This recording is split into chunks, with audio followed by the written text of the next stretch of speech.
Ricky Rose, the time has come. Meech on. February 13th, get your tickets right now. It's going down. We know Florida gonna be there. Miami gonna be there.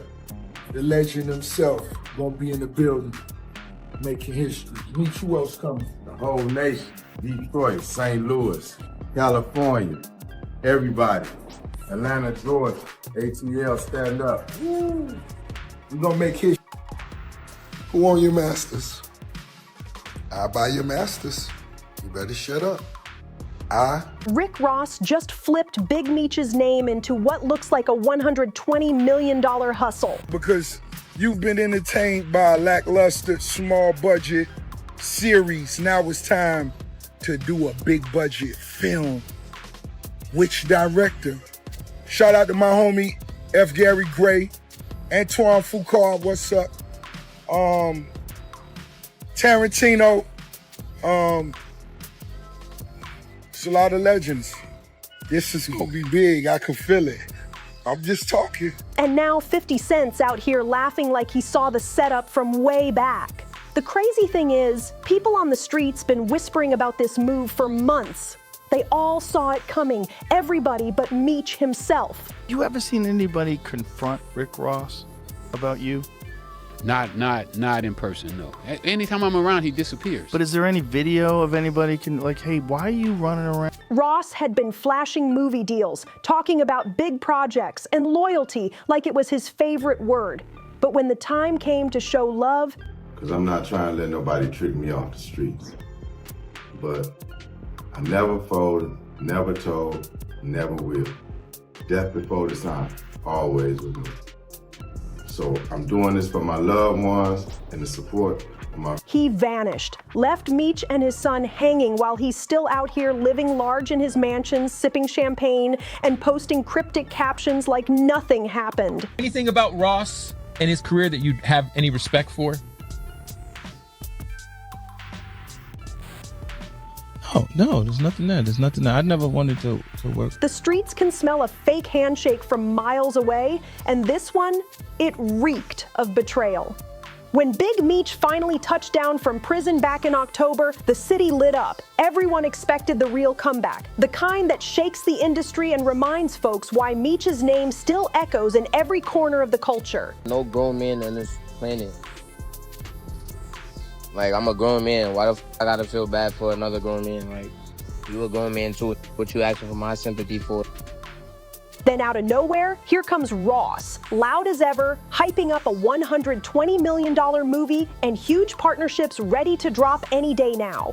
On paper, it looked like Meech was finally about to cash in on the empire he built from nothing. Finally, get paid from the legend he created with his own hands.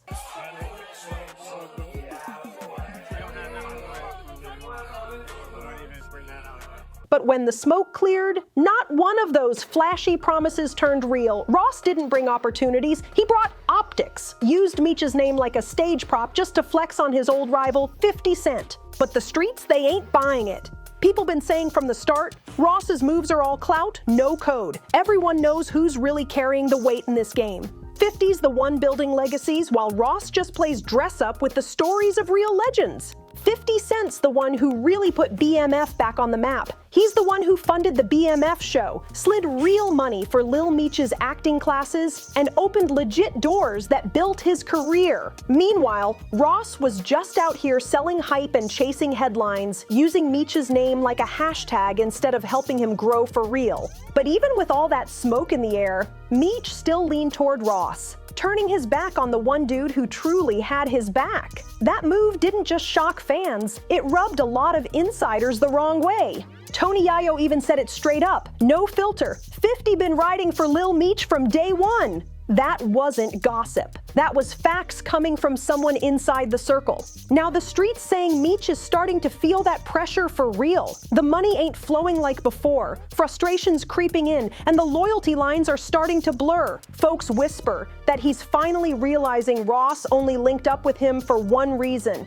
to keep taking slick shots at 50 Cent. Not out of loyalty, not out of respect, just to stir the pot and stay trending. And now, the picture's ugly. It got Meech looking like a pawn, not a king. king. Instead of leveling up his legacy, he's trapped in somebody else's ego war. That's when 50 decided enough was enough. He came swinging straight from his troll playbook, posting that Ross told Lil Meech to hand over his pop's address so he could send some Wingstop wings. But that line wasn't just a punchline. It was a full-blown warning. 50 was saying loud and clear that Ross ain't feeding Meech nothing but leftovers dressed up as loyalty. And what made it sting the most was how true it sounded.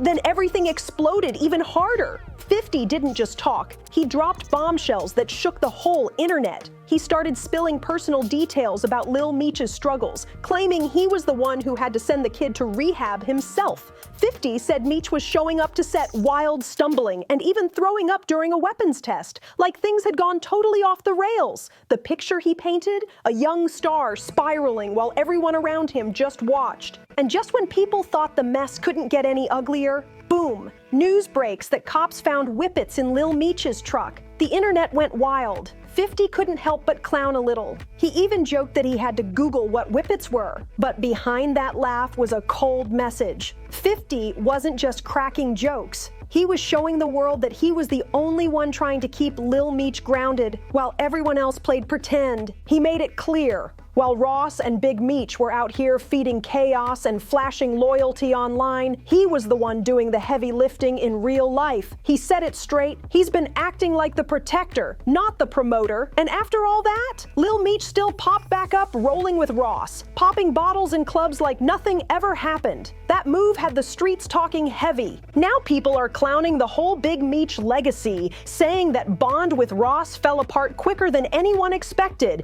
The internet's calling it fake loyalty, fake friendship, just business dressed up as brotherhood. And the voice that really shook the room? Michael Rainey Jr., 50's own power star. He came out swinging, saying flat out that he don't feel sorry for either Lil Meech or Big Meech, because, in his words, grown men should have seen this coming from a mile away. That clip blew up the internet in minutes. Every blog, every gossip page, every comment section was on fire. And when 50 saw it, he didn't back down one bit. He doubled down, standing 10 toes behind Michael Rainey Jr.'s words, saying loud and clear, "Yeah, he said what needed to be said." That moment sealed the whole narrative. The Meech camp was looking shaky, and the streets could smell it from a mile away. Truth be told, Ross leaving folks hanging ain't some brand new story. That's part of his playbook. Word on the block is he pulled the same slick move on his own people up in Canada, left his crew to get jumped while he disappeared into the night like nothing happened. Then he came back later trying to spin it like it was some test of loyalty or lesson in strength. Cold-blooded move. But that's Ross for you. That's how he's been moving from day one. Even Whack 100 couldn't stay quiet. He jumped in, calling Ross out as the real villain behind the curtain. Whack said it straight, no filter. Ross was never a real friend to Big Meech. He just used him as a pawn to keep taking shots at 50. That hit heavy because deep down, a lot of folks agreed. If Ross was truly about helping, he would have done it in silence, handled business low-key, built something strong with Meech behind the scenes instead of turning it into a circus for clicks and followers. But Ross didn't do that. He made it loud, messy, and all about his own shine.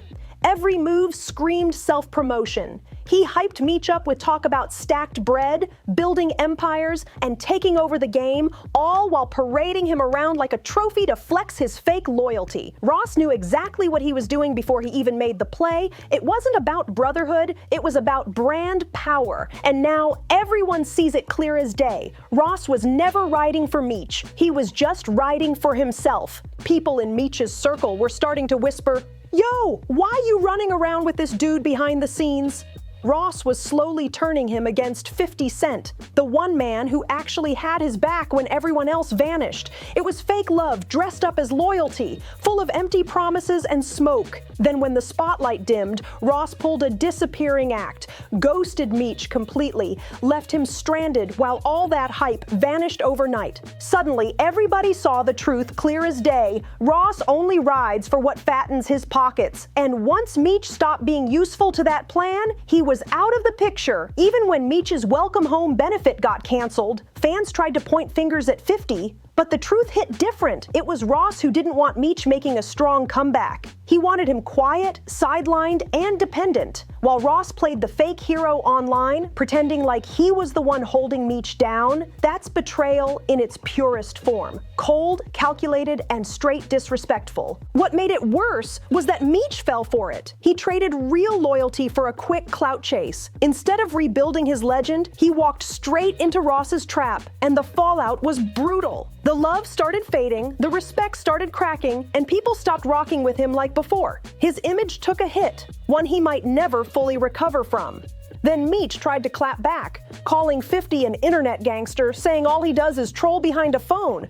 But nobody bought that story, not even close. The streets called it what it really was: damage control, because by then the jokes had already stuck. Meech's name was getting dragged across every blog, every timeline, and when you start looking closer at Ross's track record, it's clear this ain't his first time pulling a move like that. It's a pattern. From the BMF track to the fake friendship, Ross been playing chess with people's names for his own shine. At first, it looked like Ross was really riding for Meech, like family for real, posting him up, shouting him out, acting like they were blood brothers. But what if that was the setup all along? What if Ross's real goal was to become Big Meech in the eyes of the culture, not honor him? Think about it. It fits too perfectly. Ross built his whole rap image off names, legends, and stories that were never even his. And honestly, that part ain't shocking anymore. It's his whole formula. It's all right there in the history books. Ross created his entire persona off the real Rick Ross, the true street icon who was locked up while the rapper ran wild using his name. When the real one came home, he called him out loud and clear, even tried to sue him for stealing his identity. But instead of owning up, Ross just kept it pushing, acting unbothered while he cashed in on another man's legacy. And then he did it again, this time with Larry Hoover, dropping his name in lyrics while the man was still locked behind bars, using the weight of that legacy to stack clout and cash like it was his own. Same hustle, same playbook, just a different legend every time. When you line it all up, the picture's loud and clear. Ross has been eating off other people's stories for years, and now it's starting to look like he's running the exact same play with Big Meech. That's not loyalty, that's strategy, and it's cold. Truth is, dudes like that, you can't trust them, not even a little. And 50 Cent been warning folks from day one, don't let the boss talk fool you. The game he's playing ain't built on loyalty, it's built on leverage.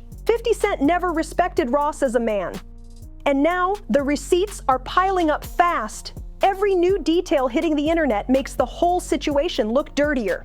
Comments, screenshots, old interviews. It's all coming back around, and the people are talking louder than ever. One person posted, "Rick Ross is a fraud." Another wrote, "Ross really did Meech dirty." And that's just a sample. The timelines are full of folks picking sides, debating who's real and who's faking the image. The streets are split down the middle, but one thing everybody agrees on, something just don't add up. Was Ross really playing the game smart, stacking his moves like a boss chess player? Or did he really leave Big Meech hanging out to dry after using his name for shine? Either way, the loyalty line's been blurred so bad, nobody knows who's genuine anymore. Because if Ross really was riding for Meech, where's the proof? Where's the real support? The silence from Ross's camp speaks louder than any interview. And now that 50's been calling him out again, the pressure's building heavy. People are revisiting every old clip, every lyric, every shady deal tied to Ross's name. It's like the curtain finally dropped, and the image of the boss don't look so flawless anymore. Meanwhile, Meech is left trying to rebuild what's left of his legacy, surrounded by noise, rumors, and broken promises. Some folks say it's karma, others say it's manipulation. But one thing's for sure, the truth always surfaces. Whether Ross was playing chess or playing dirty, the culture's watching every move now. So what do you think? Was it all just business? Or was it betrayal disguised as brotherhood? Drop your thoughts in the comments, show some love, hit that like button, and don't forget to subscribe, because trust me, the next chapter in this story is about to get even messier, and you don't want to miss what's coming next.